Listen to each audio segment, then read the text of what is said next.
வருமான வரித்துறை சோதனையை தொடர்ந்து நெஞ்சுவலியால் மருத்துவமனையில் அனுமதிக்கப்பட்ட முன்னாள் தமிழக தலைமைச் செயலாளர் ராம்மோகன ராவின் உடல்நிலையில் முன்னேற்றம் ஏற்பட்டுள்ளது. தீவிர சிகிச்சை பிரிவில் அனுமதிக்கப்பட்டிருந்த அவர் 3 நாட்கள் சிகிச்சைக்கு பிறகு இன்று காலையில் சாதாரண வார்டுக்கு மாற்றப்பட்டார்.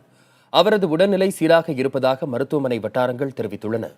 இன்று மாலை அல்லது நாளை ராமமோகன ராவ் டிஸ்சார்ஜ் செய்யப்படலாம் என்று கூறப்படுகிறது. இதன் பிறகு சிபிஐ மற்றும் அமலாக்கத்துறை அதிகாரிகள் அவரிடம் விசாரணை நடத்தவிருப்பதாக கூறப்படுகிறது. தொழிலதிபர் சேகர் ரெட்டி மற்றும் அவரது நண்பர்கள் பல கோடி ரூபாய் மதிப்பிலான அரசு டெண்டர்களை எடுத்துள்ளனர். இதற்கு ராமமோகன ராவ் உதவி இருப்பதாக கூறப்படுவதால் இந்த ஒப்பந்தங்களில் விதிமீறல்கள் நடைபெற்றுள்ளனவா என்று அதிகாரிகள் அவரிடம் விசாரிக்க உள்ளனர். சென்னையில் உள்ள ராமமோகன ராவின் வீடு, தலைமைச் செயலகத்தில் உள்ள அலுவலகம், அவரது உறவினர்கள், நண்பர்கள் வீடுகளில் கடந்த வாரம் வருமான வரித்துறையினர் அதிரடியாக சோதனை மேற்கொண்டனர். இதனைத் தொடர்ந்து தலைமைச் செயலாளர் பதவியில் இருந்து ராமமோகன ராவ் நீக்கப்பட்டார்.